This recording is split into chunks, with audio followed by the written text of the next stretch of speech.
Hello friends, welcome to SSC coaching centre. दोस्तों, आज का वीडियो गणित का है और बहुत ही इंपॉर्टेंट वीडियो है।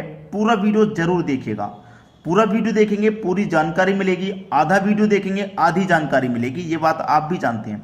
क्वेश्चन में कोई ऐसा वीडियो होगा, वीडियो जब आप पूरा देखते हैं हो सकता है ये क्वेश्चन आपसे बन जाए, आता हो, लेकिन जरूरी नहीं है कि वीडियो में जितने भी क्वेश्चन होंगे सभी आपसे आते होंगे। इसलिए मैं कहता हूं पूरा वीडियो देखें। तो चलिए स्टार्ट करते हैं। पहला क्वेश्चन, एक वस्तु को 4% तथा 8% के लाभ में बेचने पर मिले विक्रय मूल्यों में 3 रुपए का अंतर है। दोनों विक्रय मूल्यों का अनुपात बताना है। अनुपात क्या? 4% के लाभ पे बेचेंगे, यानी कि 100 की चीज को 4 के लाभ पे बेचेंगे तो 104% में बेचेंगे, ठीक है, प्रतिशत। दूसरी को 8% के लाभ पे यानी कि 108 में बेचेंगे, ठीक है। चलिए, परसेंट से परसेंट कट जाएगा। 4 से ये कटेगा 26 बार में और 4 से ये कटेगा भाई 27 बार में, ठीक है। देखिए, कोई चीज 26 थी, 26 से 27 हो गए तो कितने का फायदा हो जाएगा? 1 रुपये का फायदा हो जाएगा।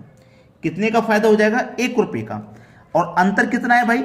26 में 27 में अंतर कितने का? 1 रुपये का ही तो अंतर है। और यहां कितने का अंतर है? 3 रुपये का। तो 1 बराबर कितने के? 3 के। 1 अनुपात बराबर 3 के, तो 3 का मल्टीप्लाई कर दो 26 से 78 और 3 का मल्टीप्लाई कर दो 27 से तो 81। दोनों की वैल्यू निकल के आ गई। तो हमसे क्या बोला था कि 3 रुपए का अंतर है। यहां पहले वाली का वैल्यू आपकी 78, दूसरे वाली की 81, 3 रुपए का अंतर है कि नहीं? क्वेश्चन में जो दिया गया था बिल्कुल सही है। हमें क्या करना है? दोनों का अनुपात बताना है। तो अनुपात तो आपका 26 और 27 ही तो है, तो 26 अनुपात 27, यानी कि डी ऑप्शन आपका सही जवाब हो गया। अब देखेंगे अगला क्वेश्चन। अगला क्वेश्चन है, ए बी से दोगुनी गति से काम करता है। जो आपका ए है वो बी से दोगुनी गति से काम करता है। अगर बी 1 काम करेगा तो ए आपका 2 कर देगा, क्योंकि इसकी काम करने की गति दुगनी है, ठीक है, दुगनी है। यदि दोनों साथ मिलकर काम करके एक काम को 12 दिन में पूरा कर सकते हैं। अगर दोनों साथ मिलकर के काम करेंगे तो एक काम को 12 दिन में कर देंगे। देखिए, बी आपका 1 दिन में 1 कर रहा है, ए आपका 1 दिन में 2 कर रहा है। अगर दोनों मिलकर के काम करेंगे ये, तो 1 दिन में 3 काम कर देंगे, करेंगे कि नहीं? और दोनों काम को 12 दिन में खत्म कर रहे हैं। 1 दिन में 3 करेंगे तो 12 दिन में कितना करेंगे? 12 त्रिक का 36, यानी कि 36 काम कर देंगे। तो इसका मतलब टोटल काम कितना हुआ आपका? 36 हुआ, ठीक है। तो पूछ रहा है कि अकेला बी उसको कर सकता है। अकेला बी कितने दिन में करेगा? बी 1 दिन में 1 कर रहा है तो 36 को कितने दिन में करेगा भाई? 36 दिन में ही करेगा। बी अकेला कितने दिन में करेगा? 36 दिन में करेगा, यानी कि सी ऑप्शन आपका बिल्कुल सही जवाब। समझ में आ गया क्वेश्चन? अब देखेंगे अगला प्रश्न। अगला क्वेश्चन है, किसी व्यक्ति के पास कुछ मुर्गियां और गाय हैं। ऐसा क्वेश्चन जब भी आता है ना, तो आपको एक तो जानवर होगा 2 पैर वाला और एक होगा 4 पैर वाला। जैसे मुर्गी 2 पैर वाला और गाय 4 पैर वाला, ठीक है। इनके पैरों की संख्या है 140 तथा सिरों की संख्या है 48 है। तो मुर्गियों की संख्या क्या होगी? मैं आपको जो फॉर्मूला बता रहा हूं, 4 = L / 2 - H। इसका मतलब है 4 यहां पे लिखा हुआ है, तो जो आंसर आएगा वो 4 पैर वाले का आएगा। पूछा क्या है हमसे? मुर्गियों की संख्या, यानी कि 2 पैर वाले का पूछ रहा है ना।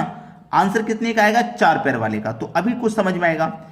एल का मतलब है लेग, यानी कि पैरों की संख्या। एल का मतलब लेग यानी पैरों की संख्या, और एच का मतलब है हेड, यानी कि सिरों की संख्या। समझ में आ गया? चलिए, लेग कितनी है, पैरों की संख्या कितनी है? पैरों की संख्या 140 है, तो लिख दो 140 / 2 - हेड, यानी कि सिरों की संख्या। सिरों की संख्या कितनी है भाई? 48 है।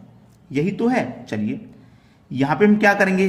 2 से कटा देंगे 140 को, तो 70 बार में कटेगा, और 70 में से माइनस कर दूंगा मैं 48 को, तो कितना बचेगा? 22 बचेगा। यानी कि 4 पैर वाला ही तो निकाल रहे हम। तो 4 पैर वाला जानवर कितना आ गया? 22। और 4 पैर वाला जानवर कौन सा है? गाय है। कौन सा है? गाय। यानी कि हमारे पास सिरों की संख्या कितनी थी? 48 थी। यानी कि 48 जानवर हैं टोटल मिला के, मुर्गी और गाय मिला के दोनों 48, जिसमें से गाय कितनी है? 22। तो जो गाय है उसको मैं हटा दूंगा तो मेरे पास मुर्गी बचेगा।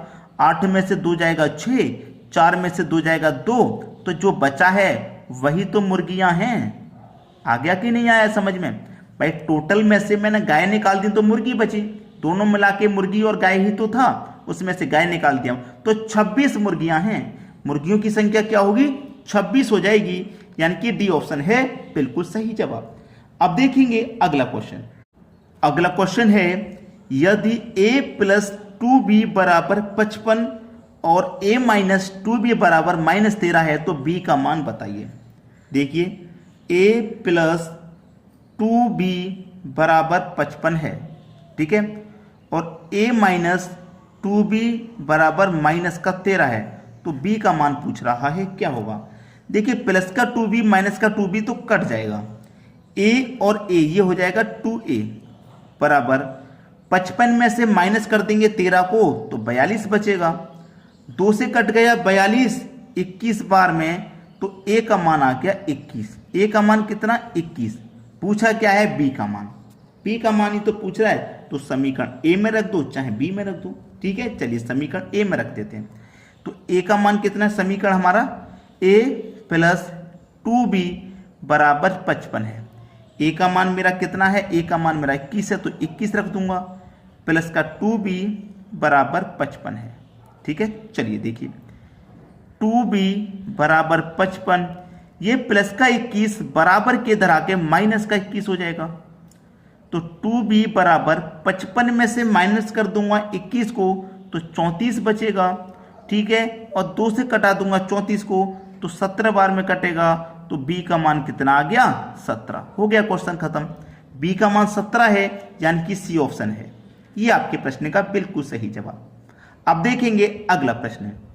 अगला क्वेश्चन है, 2 अंकों की एक संख्या और उसके दोनों अंकों को आपस में बदलने के बाद प्राप्त संख्या का योग 132 है।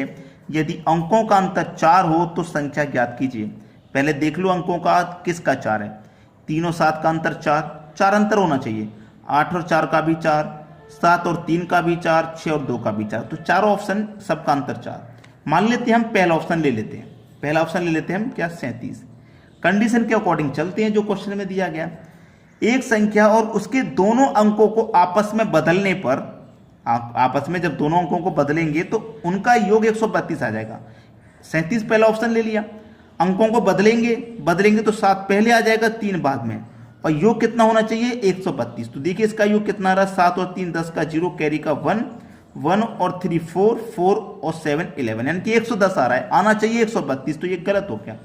दूसरा ऑप्शन ले लेते हैं हम 84। इसके अंक भी आपस में बदलेंगे तो 4 पहले आ जाएगा, 8 बाद में। चलिए जोड़ेंगे, 8 और 4 12 का 2, कैरी का 1, 8 और 4 12 और कैरी का 1 जोड़ देंगे तो 13। कितना आ गया? 132। आना कितना चाहिए था? 132। तो बिल्कुल सही आया है, बिल्कुल सही आया है, तो बी ऑप्शन ही हमारा सही जवाब हो जाएगा। आसानी से समझ में आ गया। कोई भी बच्चा ऐसा तो नहीं है जिसकी समझ में नहीं आया हो। तो आपको काम क्या करना है, कमेंट में आपको बताना है वीडियो कैसा लगा, और शेयर कर दीजिए उन तक जो कोचिंग में पढ़ने नहीं जा रहे हैं। आपके भाई, आपके दोस्त, आपके घर में कोई भी, आपके रिश्तेदारी में कोई भी शेयर कर देंगे तो वहां तक ये वीडियो पहुंचेगी, उनकी तैयारी अच्छे से हो पाएगी। ठीक है दोस्तों, वीडियो देखने के लिए बहुत बहुत धन्यवाद।